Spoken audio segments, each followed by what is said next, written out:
বর্তমানে রোজা শেষের দিকে এসে গেল।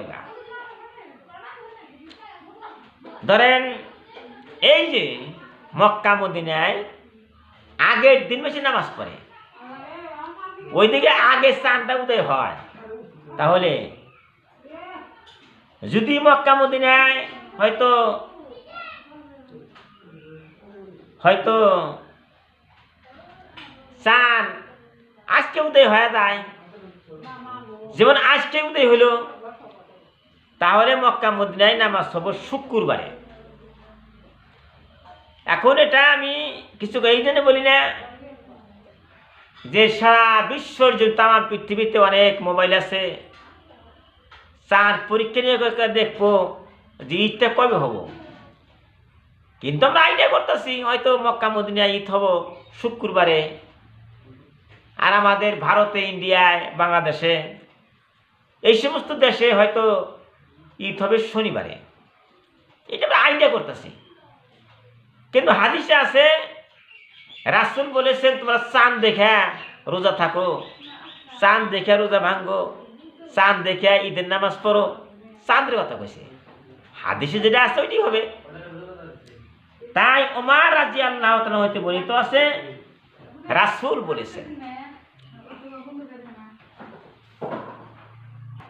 তাইলে এই যে ওমর রাদিয়াল্লাহু হইতে বর্ণিত আছে রাসূল বলেছেন। কারা বলেছেন? রাসূল বলেছেন। রাসূলের কথা সত্য, নেভার কেতিয়াও মিথ্যা নয়। রাসূলের কথা সত্য। এই হাদিসটা কোন হাদিস জানেন? এই হাদিসটা হচ্ছে বুখারী শরীফের হাদিস। এই হাদিসটা জ্বলন্ত হাদিস, পবিত্র হাদিস, কোনদিন মিথ্যা হইতে পারে না। এটা বুখারী শরীফের হাদিস। কত নম্বর হাদিস? ৭৩৭৯। মনে রাখবেন, আমি যে হাদিসগুলো বলতেছি এটা ছোট বড় হাদিস না। হাদিস নাম্বার কত? ৭৩৭৯। রাসূল বলেন গায়েবের চাবি ৫টি। একটা কথা বললাম, রমজান মাস, মনে রাখবেন গায়েবের চাবি ৫টি। কার হাতে? আল্লাহর হাতে গায়েবের চাবি আছে, মানুষের হাতে নাই। তাইলে গায়েবের চাবি ৫টি, জানলাও ব্যতীত কেউ জানে না, কেউ জানে না। এর দ্বারা বোঝা গেল আমাদের রাসূল যে আছে সাল্লাল্লাহু আলাইহি ওয়াসাল্লাম, সেও জানে না, ঈসা নবী জানে না, মুসা নবী জানে না, ওলি আল্লাহরাও জানে না, কোনো আলেমরাও জানে না। কথা বুঝছেন? গায়েবের চাবি ৫টি, আল্লাহ ছাড়া কেউ জানে না।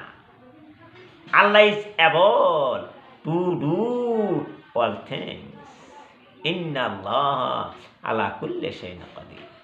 বন্ধুরা, যখন আমি ভিডিও বানাই লম্বা হয়ে যায়, কিন্তু লাইক করিতে কেতিয়াও পাহরি না যাব। লাইক করিব, সাবস্ক্রাইব করিব, শেয়ার করিব, কমেন্ট করিব। এই মই কই থাকো, কারণ কিয় লাইক নকরিব, কিয় সাবস্ক্রাইব নকরিব, কিয় ফলো নকরিব, করিব লাগে তো। গতিকে গায়েবের খবর আল্লাহ ছাড়া কেউ বলতে পারে না।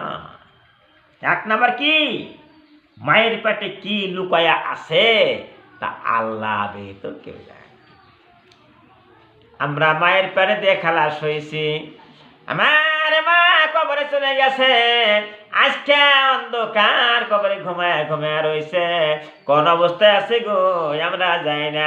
যার পিতা মাতা বাইসা আছে বাজান গো, আমি বইলা গেলাম, তোমার নামাজ কবুল হবে না, রোজাও তোমার কবুল হবে না, সবে কদর কবুল হবে না, মাঠে নামাজও তোমার কবুল হবে না। এই কথা কেন বললাম? যদি তোমার পিতা মাতাকে তুমি কষ্ট দিছাও, যে পর্যন্ত তোমার পিতা মাতাকে খুশি না করেছাও, তোমার পিতা মাতা কাঁদতাছে, চক্ষু দিয়া পানি পড়তাছে, যে পর্যন্ত পিতা মাতাকে খুশি না করছাও, তোমার নামাজও কবুল হবে না, রোজাও কবুল হবে না, সবে কদরও তোমার কবুল হবে না, মাঠের নামাজও তোমার কবুল হবে না। আগে পিতা মাতারে খুশি করো। আমার মায়েরা, মায়ের পেটে কি লুকাই আছে একমাত্র আল্লাহ জানে। ছেলে হবে না মেয়ে হবে, মায়ের গর্ভে ছেলে আছে না মেয়ে আছে, এই কথা কোনো বৈজ্ঞানিক কোনো মানুষে বলতে পারবে না, একমাত্র আমার আল্লাহ জানে। এই চাবিকাঠি আমার আল্লাহর হাতে।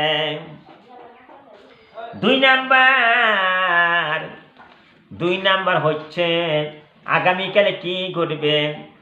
ভূমিকম্প হবে না, দুনিয়া গায়েব হবে না, কোনো জায়গায় যুদ্ধ বিগ্রহ হবে, এই খবরটা কেউ জানে না, একমাত্র আমার আল্লাহ জানে। সুবহানাল্লাহ।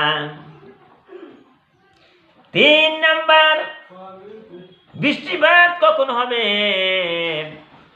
আকাশে খণ্ড খণ্ড মেঘ হয়ে গেছে, চীন দেশে মেঘ দেখা যাচ্ছে, আসামে মেঘ দেখা যায়, বাংলা কান্ট্রিতে মেঘ দেখা যায়, অনেক মক্কা মদিনায় মেঘ দেখা যায়, যে কোনো জায়গায় মেঘ দেখা যায় কিনা কেন, বৃষ্টি কোন সময় আসবে, কত তারিখে, কয়টার সময় বৃষ্টি আসামে পড়বে, কয়টার সময় মেঘালয়ে পড়বে, কয়টার সময় বৃষ্টি আসবে, এই খবরের ডেট একমাত্র আমরা আল্লাহ জানে। সুবহানাল্লাহ।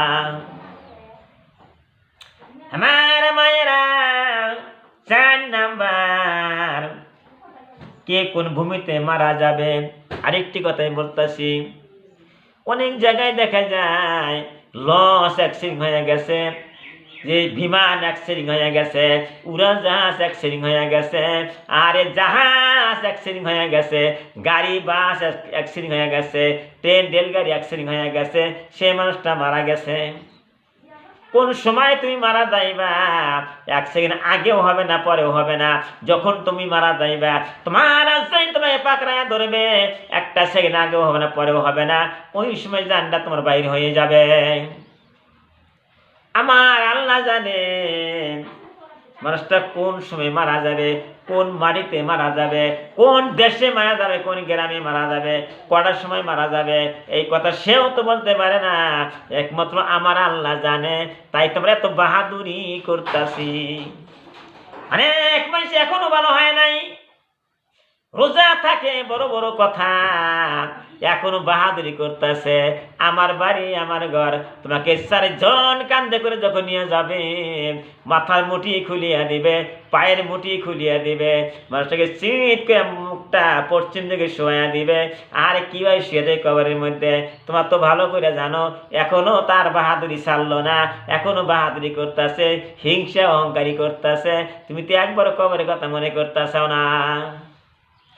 আমার মায়েরা, কোন ভূমিতে সে মারা যাবে এই কথা সে বলতে পারে না, কোনো প্রাণীও বলতে পারে না, একমাত্র বলতে পারে সৃষ্টিকর্তা মালিক, একমাত্র আমার আল্লাহ, ইয়া যুল জালালি ওয়াল ইকরাম। আমার আল্লাহ জানে কিয়ামত কখন ঘটবে, কিয়ামত কোন সময় আসিয়া যাবে, এই খবর কেউ বলতে পারে না। একজন ব্যক্তি বলে, ইয়া রাসূলুল্লাহ, আমি জিজ্ঞাসা করতে চাই হুজুর গো, কিয়ামত কোন সময় ঘটবে। রাসূল বললেন, সাহাবী রে, তুমি তো কিয়ামতের কথা বলতে চাও, কিয়ামতের জন্য তুমি কি প্রস্তুতি করেছো, কি জোগাড়পাতি করেছো, কত রোজা থাকছাও, কত নামাজ পড়ছাও, কত মানুষের কঞ্জায় দুঃখ দিছাও, কত মানুষকে শান্তি করেছো, কি করছো না করছাও, ভালো মন্দ কি করছাও, কিয়ামতের জন্য তুমি কি প্রস্তুত করেছো।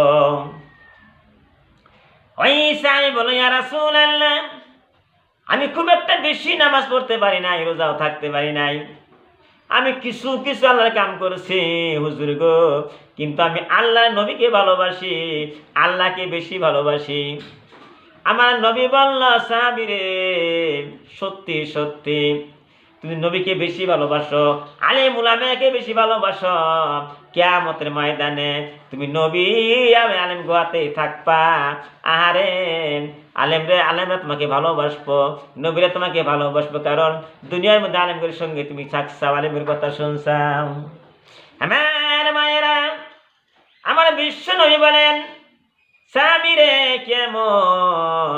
কিয়ামতের আলামত, কিয়ামত ঘটবে তার আগে কতগুলো লক্ষণ এসে যাবে। 1 নাম্বার, যে দুনিয়ার মধ্যে জেনা বেশি হয়ে যাবে, জেনা বেশি হয়ে যাবে, চুরি ডাকাতি বেশি হয়ে যাবে, খুনাখুনি বেশি হয়ে যাবে, মানুষকে সম্মান করবে না। এই দুনিয়ার মধ্যে কিয়ামত আরে যে মিয়া মানুষের সংখ্যা বেশি হয়ে যাবে, পুরুষের সংখ্যা হ্রাস পাবে, কমিয়া যাবে। 50 জন মিয়া আর একটা পুরুষ সমান সমান হয়ে যাবে, তার মানে মিয়া মানুষের সংখ্যা বেশি হয়ে যাবে।